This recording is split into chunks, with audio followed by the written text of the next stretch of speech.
Welcome back to the Chosen Baseball Journey. I'm your host, Jonathan A. Cohen. Joining us from his new set, look at him, Kareem Garcia. He's got headphones, he's got a couch. He thinks he's the latest Logan Paul. Coming close to it, Kareem.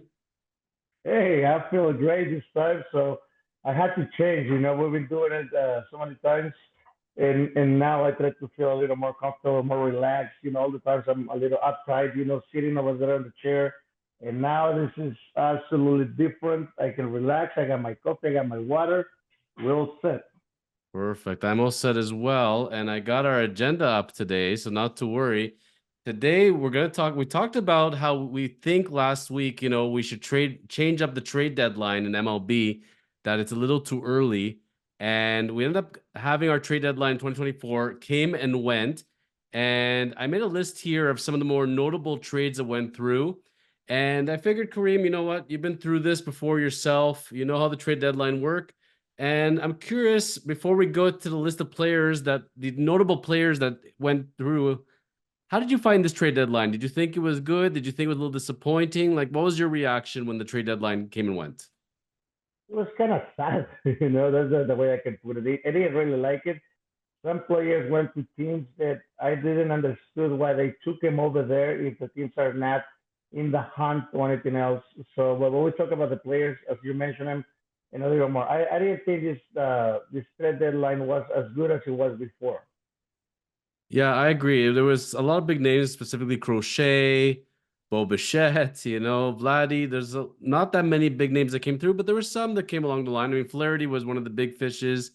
Mm-hmm. But when Kikuchi is one of the more notable names, to me, this trade deadline is more about quantity than quality. It feels like teams going getting like a third, fourth, fifth starter, an extra arm for the pen, a fourth outfielder. There weren't that many big names, but let's jump into it. Let's see what our reactions are for some of these bigger trades that went through. First of all, Gregory Soto. I was a little surprised the Phillies trading a left-handed reliever over to the Orioles. It makes sense to me why the Orioles would want another arm, but for the Phillies, I know they've been loading up, but you can never have too much left-handed pitching. What was the Phillies' mindset in this one? I don't know because any team in any position always needs a left-hander reliever that throws hard. It has some years under his belt. And even if he's a rookie, you throw 95, 97, whatever it is, lefty off the pen, that's a golden right there, regardless of what it is. Baltimore did a great job by taking another arm and keeping in contention with the Yankees over there because I mean that's a dogfight that they have over there at top of the American League East, and these guys did the right thing. I'm going to take a wild guess that maybe the Phillies saw something they didn't like in him, and the Orioles saw something they did like. So it's one of those things. It's a rare case when you have contending teams and a team which we picked or we're thinking is going to go to the World Series might win it all, and for them to let go of an arm. I'm going to say they were probably overloaded, but man, one or two injuries, I think they may regret making that trade, even though he's had an inconsistent year so far. Yeah, and lefties relievers are a different breed. You have a 5.6 ERA if you want to, but at the end of the day, is you throw me the inning that I need you to get me the outs to get to the playoffs. That's the guy that you're gonna rely on, regardless of what the ERA is. He's in the major leagues for a reason, and the reason is that he can get somebody out. Another lefty that exchanged hands, and I like this guy personally a lot. Love watching him pitch. I know he's not the most consistent pitcher on the planet, Martin Perez, and Mr. Perez going over to San Diego from you knew Pittsburgh's gonna make trades. Like Pittsburgh always makes trades. They got to recycle. Bednar's had a very inconsistent year at best as closer there. Chapman has been up and down. Perez is one of those guys you can stick him in the rotation as your number four, number five. You could stick him as a long man. I'm thinking for San Diego that has stayed in contention. This was a nice pickup. I mean, I like Martin Perez and what he's done so far, but San Diego Stadium, you would you think the ball doesn't carry as much. It actually does. It does. It does. The ball flies a lot over there, so it's going to be very interesting on his what 8, 10 more starts that he has through the year. How he's going to do. I mean, for San Diego, it's good. He's trying to keep in contention with the Dodgers, but I mean, I don't think that San Diego has anything to challenge the Dodgers at any point. No, this is not going to get it done, certainly to put them over the top. And then the Dodgers going countering with Jack Flaherty, much different move. But, you have to show your fan base, I think, at least that you are trying. They got a lot of good names in there. I mean, you think about Machado and guys sitting over there. Tatis, rumors he's still coming back, but that's been slow. I don't know if we're going to see Tatis again this year or not. But San Diego showing their fan base, at least they're doing something. It wasn't very expensive pickup. Uh, Dodgers love bargain shopping, going to the next one. And, they just dropped Kevin Biggio. They figured, you know what, one Blue Jay didn't work for us. Let's get another Blue Jay. So they got Kevin Kiermaier. What is the Dodgers' obsession with Blue Jay players?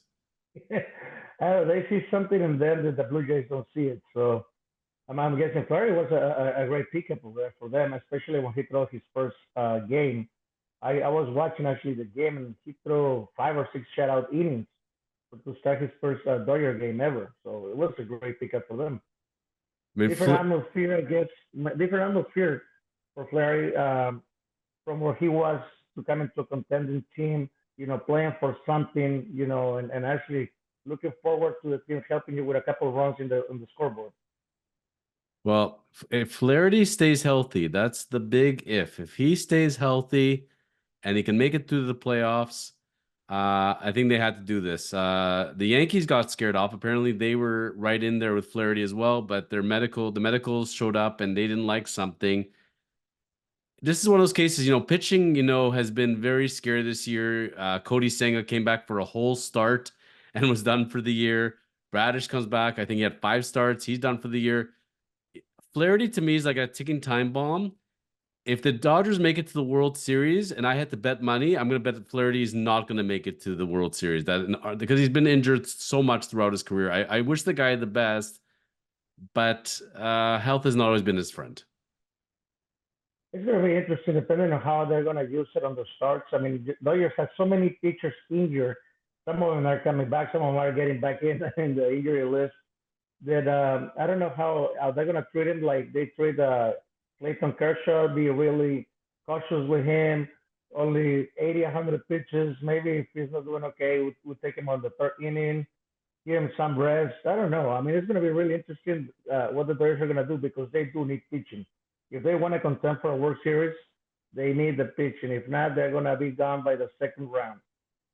Kevin Kiermaier, though, nice fourth outfielder to have out there when you got to bring in for a defensive replacement, one of the best Gold Glovers out there, platinum gloves. Guys considered one of the better center fielders, maybe of all time. He's like a vacuum out there. Bat has not been so good, but you know what? For depth, this is the kind of depth you need to get far into the playoffs. Yeah, I mean, there's a fourth outfielder that you can stick him over there on the 17th inning, and when the game gets close and you get a base hit or a fly ball deep, he's gonna go chase him. That's what they're using this guy for, not for anything else, because they have plenty hitting and plenty power in that team. So keeping on Baltimore, so Baltimore really added at the deadline. Eloy Jimenez. Why? Why? When I look at the White Sox, by the way, and they let their manager go, they didn't let most of the coaches go. Grady Sizemore is now their manager. That's interesting. But why, aside from Crochet, maybe Fetty, why would any team want to scout any of the White Sox players? They are really bad this year for a reason. Well, Robert Jr. is maybe because of the power that he has. It's a guy that could have get traded on the deadline, but I mean, he didn't. Crochet didn't. And like you mentioned, it's probably about those two only guys that I can see that that actually could have went somewhere. Other than that, you just mentioned it. They just fired the whole staff. Brady Sizemore is the new manager. The bench coach is new. The third base coach, the hitting coach. I mean, they have everything new right now. After you lose 21 games, what would you expect? And to me, maybe Baltimore's thinking Eloy Jimenez. Maybe we can fix him. We can bring out his greatness again.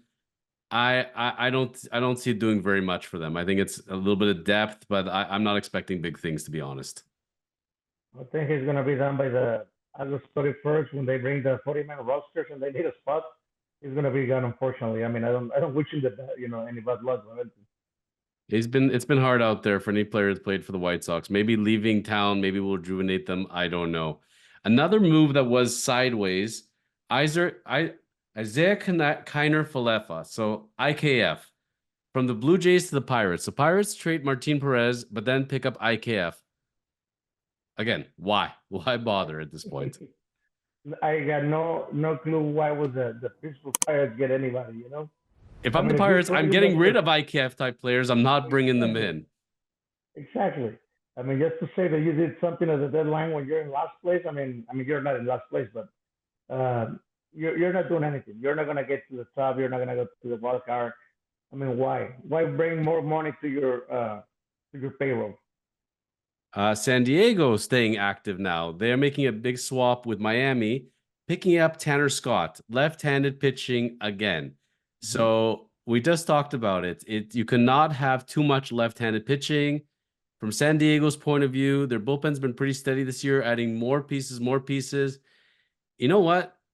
I think if they get Tatis back, Machado's been pretty good lately. He's been pretty hot.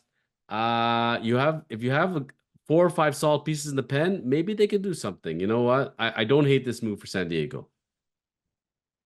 I mean, hopefully it works for them. But again, they started kind of okay at the beginning of the season and through before the All-Star. I mean, they went down and they tried to kind of chase the Dodgers. Everybody's chasing the Dodgers, including the Arizona Diamondbacks.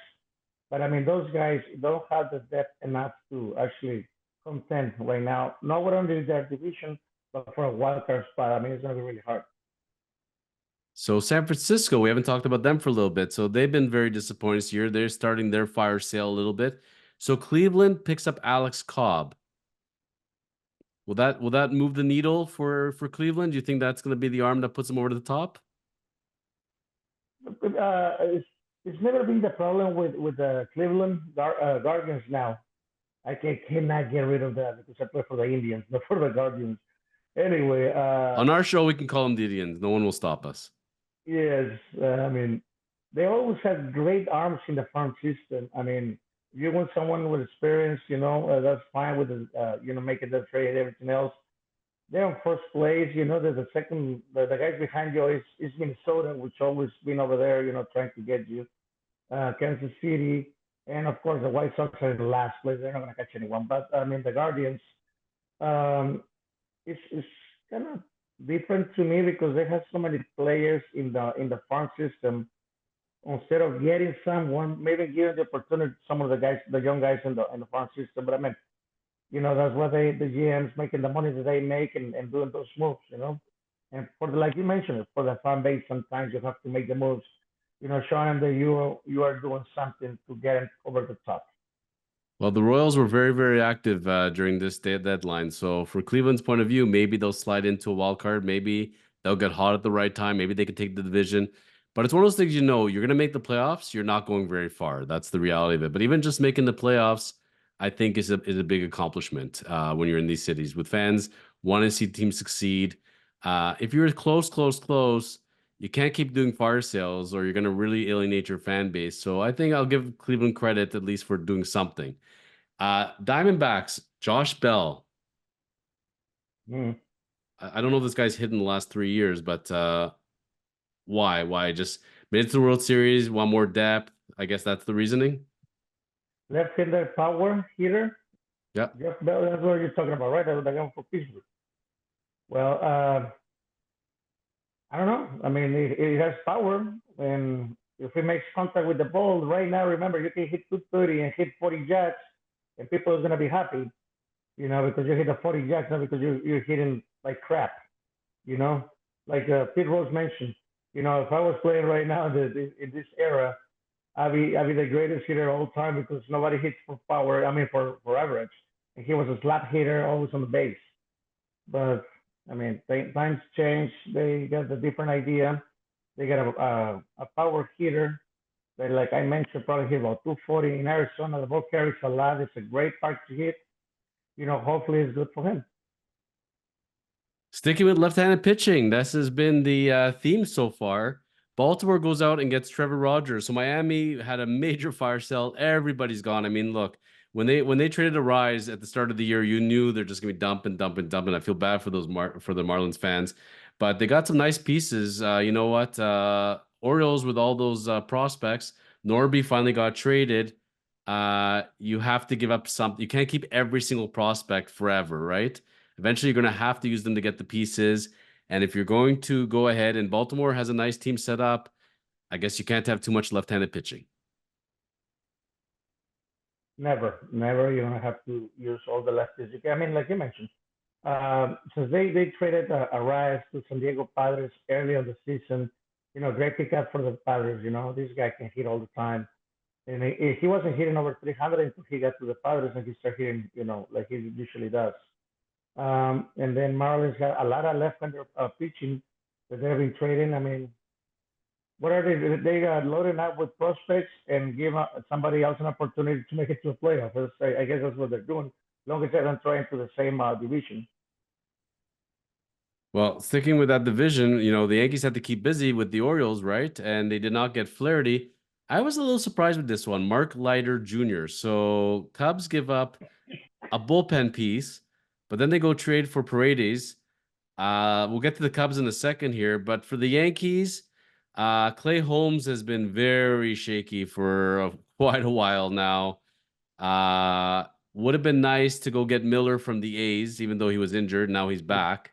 But for the Yankees, I think they should have shot bigger here. I would have liked a lockdown closer instead of Leiter. Oh, I would have loved to have the closer for the A's, as you mentioned him.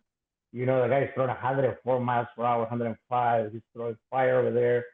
I guess a good changeup, slider, whatever it is that I saw him on the All-Star pitching. And getting lighter, I was a little surprised because this is bullpen guy. This is really, and with all due respect, it's nothing flashy. It's nothing that is up there that they couldn't get somebody else from the farm system to do the same thing. This guy throwing 91, 92 miles per hour. It's getting shaky outs because I saw him in one of his outings the other day, and I mean he's getting fly balls to the wall. And in Yankee Stadium, you need a little wind to get a home run over there. So I was surprised. I don't know how long this guy is gonna get there, stay there, but I mean, hopefully that's good for him. I hope so, but when you go pitch in New York, and if you're not locked down over there, you're gonna hear about it really quick. So don't know if I like the fit so much, but a fit that I do like a lot, and I always give Atlanta credit because they know how to make smart moves. Jorge Soler is back from San Francisco. Soler not having a bad year, not the best year on the planet, but coming back to Atlanta now. I like this move for Atlanta. They've had some injuries. They need some bats in there. I think this is a pretty low cost for getting something in the middle of their lineup. Yeah, Jorge Soler has been in the playoff. He's been in the World Series. He has a lot of power, of course. He just needs to find his rhythm, I guess. Like you mentioned, he's not having the year that they were expecting to have. Now with Atlanta, the ball carrier looks like the ball carries a lot over there in the ballpark. And with that type of guy, that type of player, and we have Acuna that is hurt, is not going to come back this year, and a couple other injuries you need some guys that actually can hit the ball and hit the ball far. I guess it's going to be great for them. Yeah, and listen, they know what they're doing over there. But when you look, when your top and Strider goes down, your top pitcher's gone, your top hitter's gone, it's really hard to replace these guys, and it's going to take like three, four guys to replace one guy. And at the end of the day, Atlanta maybe could have made it farther with those big losses. I don't see them going far in the playoffs, but they still have a good chance of squeaking in at least into the wild card, in my estimation. Milwaukee, nice little move, getting Frankie Montas from Cincinnati. I know he was also not the most consistent guy, but Milwaukee, I don't know what it is. Maybe because Steve Carsey was the bullpen coach there, but they bring in these arms and they know how to make them work. Very low cost for Milwaukee. They've been pretty steady this year. I like the move from Milwaukee.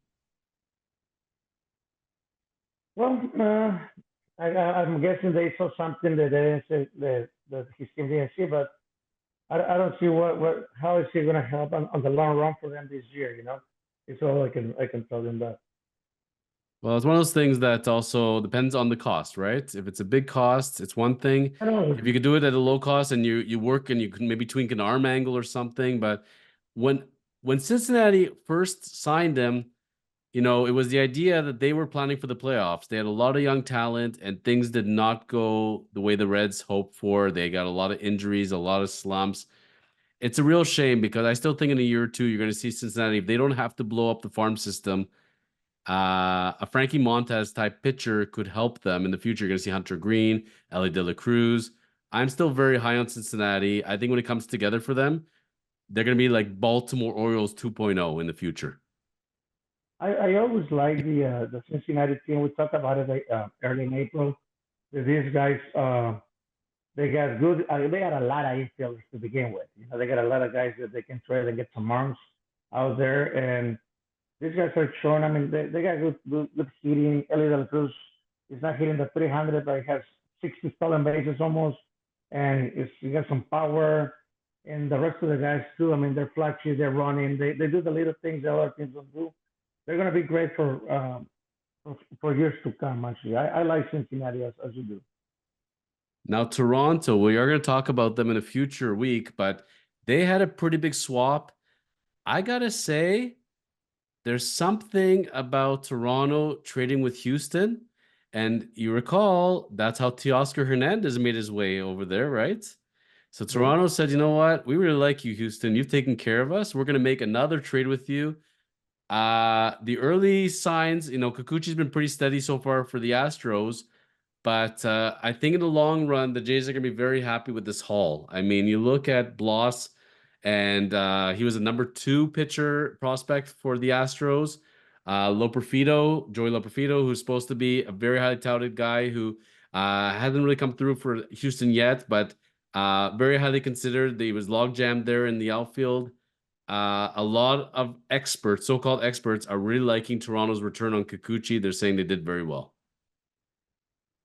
Well, we have to see. We'd like to see what happens over there, and not for this year, for the years to come, next year to see exactly how he's going to do with them. Again, Toronto right now, unfortunately, I taken two to the World Series, and it was a little disappointment. And I was kind of like on track. They didn't trade Vladimir Guerrero, more than Kikuchi and a couple other guys. But Vladdy, I thought he was going to go either to the Yankees or to the Dodgers, one of those teams that they could have used his bat.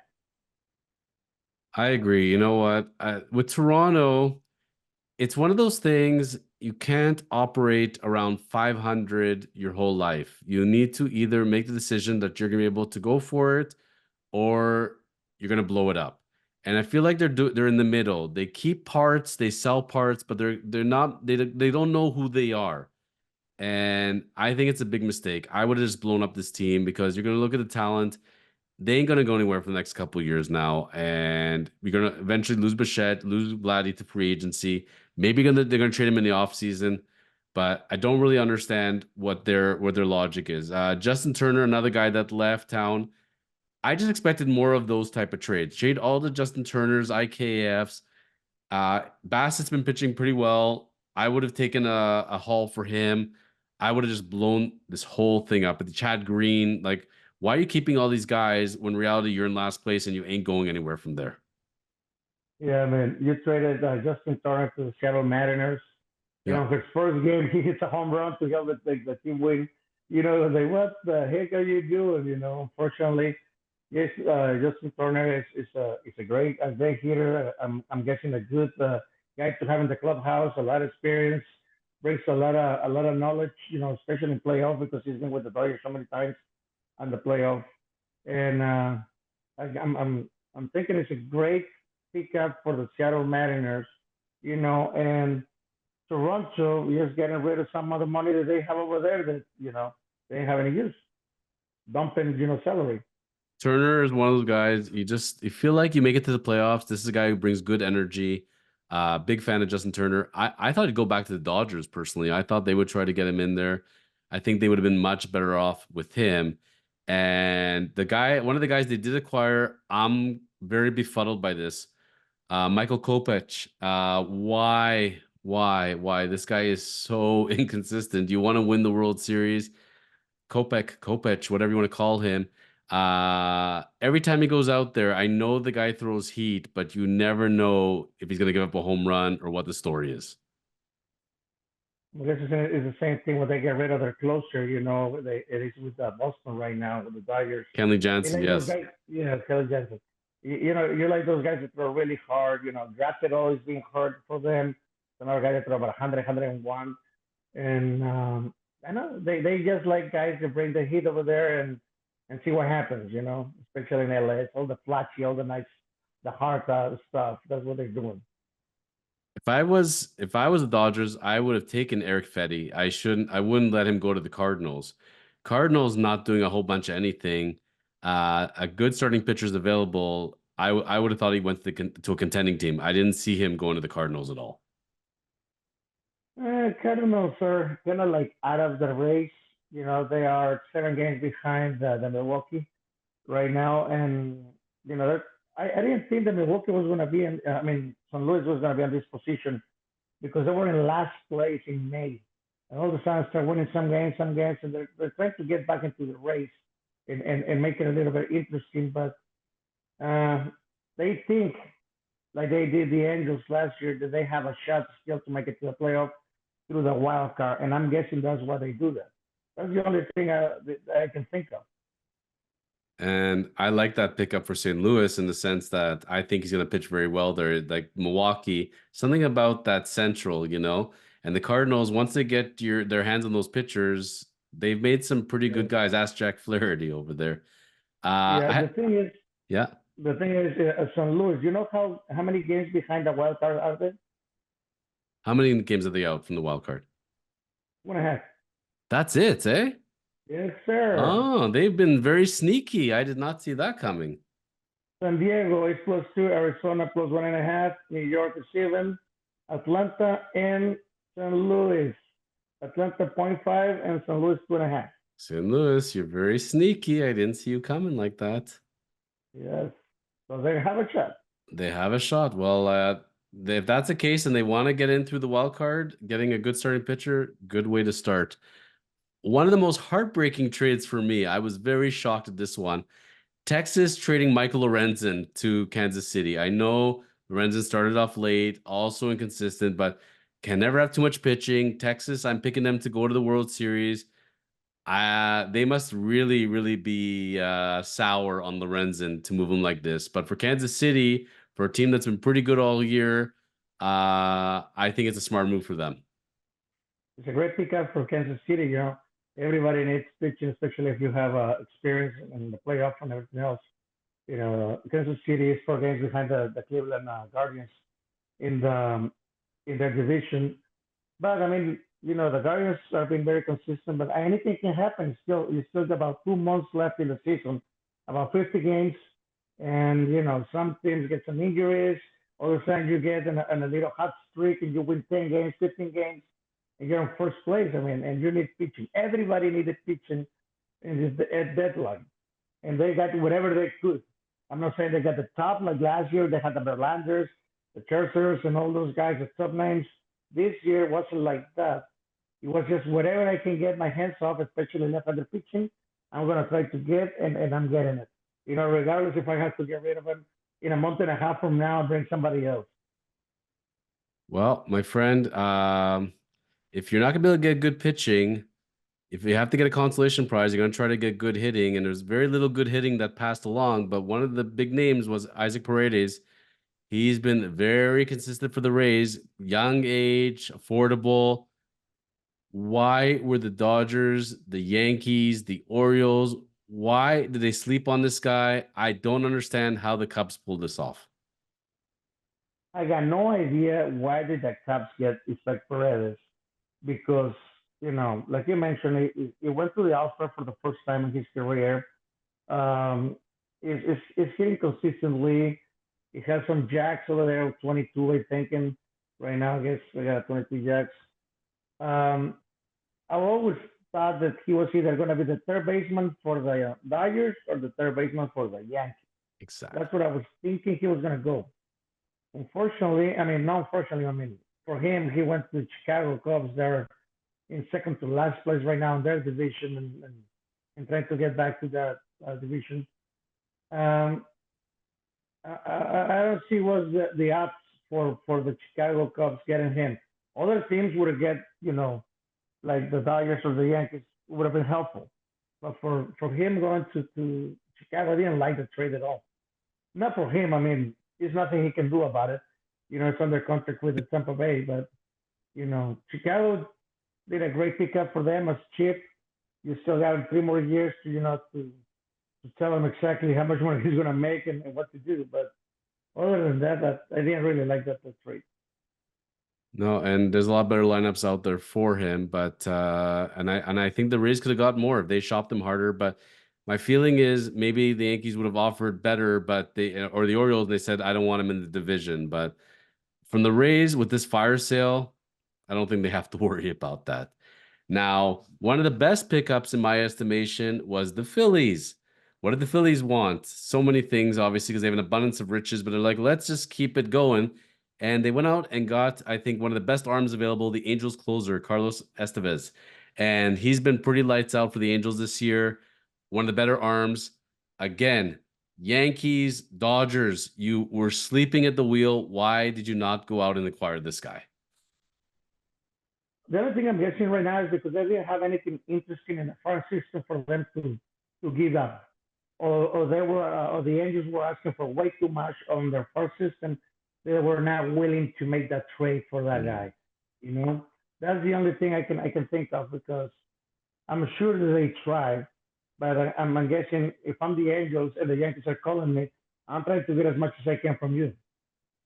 Well, I think this was a great pickup. I think, to stabilize I know they have the arms, but not everybody's been consistent for them back there. Hoffman's been a revelation this year. Really liked what he's been doing. And I think at the end of the day, look, you're gonna win a World Series. You have to have enough bullpen arms. I'm sticking with that Phillies World Series pick. They're looking really good as long as everybody stays healthy. But the Yankees did make one big pickup. Jazz Chisholm Jr. going over from the Marlins, and he's been hitting bombs after bombs after bombs. I like the pickup. Don't get me wrong. He has good energy. A lot of people like him. He's been great there at the hot corner. My feeling is Yankees fans are going to love him and hate him because when he's hot, they're going to love him. And when he gets slumpy, they're not going to. Ask Alex Verdugo. Yeah, no kidding.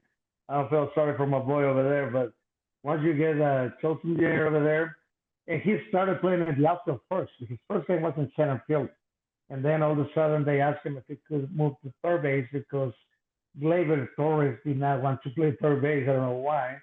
I'm guessing they hit the ball too hard over there. This guy, like you mentioned, as soon as they pick him up, first game, still third base. After he got a base hit, he scored the winning run. Got his first base hit with the Yankees the next day. Two home runs the day after that, started hitting jacks. And I'm guessing sometimes when you get traded from one team to another, everything changes, especially when you're playing for the playoff and to get a chance to go to the World Series. Your energy and your mindset changes a lot too. Now shifting to the Cubs again, back and forth with these teams. You notice it's the same teams that were busy all day long, right? Yeah. And the Cubs give up Mark Leiter, but then they go out and get Nate Pearson. I gotta tell you, Kareem, whenever you have a prospect, I don't know how injured they get, but you have a righty that can throw 100, you're taking a chance with him and a discussion, correct? Correct. If you throw 98, I'm taking a chance with you. Believe me. I'm tweaking a little bit here and there, make a little sink or slide that ball, and believe me, it's hard to hit. Well, if Carlos Estevez was my number one pick of the best trade that was made, very close second, I like Baltimore going out and getting Zach Eflin. Eflin been very steady for the Rays. Slots in, let's say, number three. Eflin is the kind of guy you want in the playoffs. Love the move for Baltimore. They have so many hitting prospects that have now flourished. Can never have too much pitching. Kudos to Baltimore. They're going all in this year. Yes, they put in everything. They're trying to win the division outright. Right now, they got a dogfight with the Yankees. And I mean, you mentioned it, they load up right now. Eflin is a great pickup, for them coming from Tampa, which is kind of weird. Same division, making trades on your division, helping one team and kind of say, you know what, I'm rooting for them, not for you, Yankees. You know, it's kind of funny because usually you don't see those type of trades, in the same division. I like Seattle a lot, where they were going with it. And you were mentioning about Justin Turner, the energy he puts into the locker room. Well, what about this guy? Randy Randy Arozarena is Rosarena. off. Between Arozarena, Turner, they just put a lot of energy into that locker room. Hell yeah, Rosarena brings the energy on the field, all the stuff that he does. Get the farms going, his teammates going. Great energy. Jason Turner is a little more relaxed, laid back. Step up your captain for your team that is gonna put some order in the clubhouse. And Rosarena is the guy who's gonna put the loud music. He's gonna be flashy on the field. He's gonna get all your teammates going. That's how I see Randy. That's how I see Turner. I was actually surprised that more teams didn't push for Rosarena. I know he's had not the greatest year. He's had a lot of major slumps. He was slowly coming out of it. Um, I think Seattle, look, they've seen what this guy could do in the playoffs. They've seen what this guy can do in the WBC. I think overall Seattle's one of the big winners in this trade deadline. I think they made a lot of smart moves for themselves because they've been dying at offense. They've had great pitching, great bullpen, starting and relieving. They needed more offense. They've delivered. Yeah, I mean those two guys are gonna bring a lot of home runs, a lot of RBIs. Jason Turner is a professional hitter. That guy can hit all over the place. Randy Sharon is more like a pull hitter than anything else. But when he gets into that in those streaks, he gets hot. Believe me, it's as good as anybody. So as we finish off today's episode, we've been covering off the 2024 MLB trade deadline and seeing how we like the moves and where we think it's going to go. We started with it. We're going to end with it. Of course, left-handed pitching, relieving, and Diamondbacks going out AJ Puck, AJ Puke, whatever you want to call him. I think it's Puck. But look, you can't have too much pitching out there. This guy is like 7'10". He is a monster arm. He was their closer last year. They said, "Oh, let's make him a starter." He had a great spring training, and then I handed him to my fantasy team, and he faltered badly. He's had a great second half. I am shocked that IMAX pulled that off. There's so many other teams that could use this kind of arm. You can't have too much left-handed pitching. That's a theme. Especially, like you say, the guy is about what 6'10", something like that. It's a huge guy, lefty. As soon as he stretches his arm, it's almost on a home plate already. It's like a type of Randy Johnson type of pitcher right there. Maybe not the same velocity, but I mean it's the same arm and the angle. Is deceiving for the hitter, especially for the lefties. Great pickup again. Well, let's see what happens. When you go from reliever to starter, it takes you at least half a season to a season to adjust to your new conversion to new position, and that's what happens to these guys. And Merrill Kelly on his way back. He's been gearing up, and they can make a playoff run with the healthy pitching. The one disappointment, I would say, the biggest disappointment for the Diamondbacks was Seawald. He came over, was lights out, helped them get to the World Series. He faltered badly. Of course, he was on my fantasy team, and that did him in. So they have enough arms there, but I would say I don't know if Puck's going to be their closer long term, but Diamondbacks could make it interesting if everybody's healthy going into September. Yeah, it will be a lot interesting. And if the closer is not doing, they'll do it like they have done it before. Closer by committee. Whoever is hot at that moment, they're gonna bring him in, give him the opportunity, and you just gotta tell the guy. That's all. I mean, you gotta talk to your bullpen and tell him, man, you're not doing so hot right now, or we need to make the run for the playoffs. Let somebody else get a chance. This has been the Chosen Baseball Journey with Kareem Garcia, Jonathan A. Cohen. We'll be back next week on the podcast. We're going to be talking about a prospect to suspect and back to prospect, from bust to boom and all around. Pretty sure Kareem's going to know who I'm talking about. We'll see you back next week.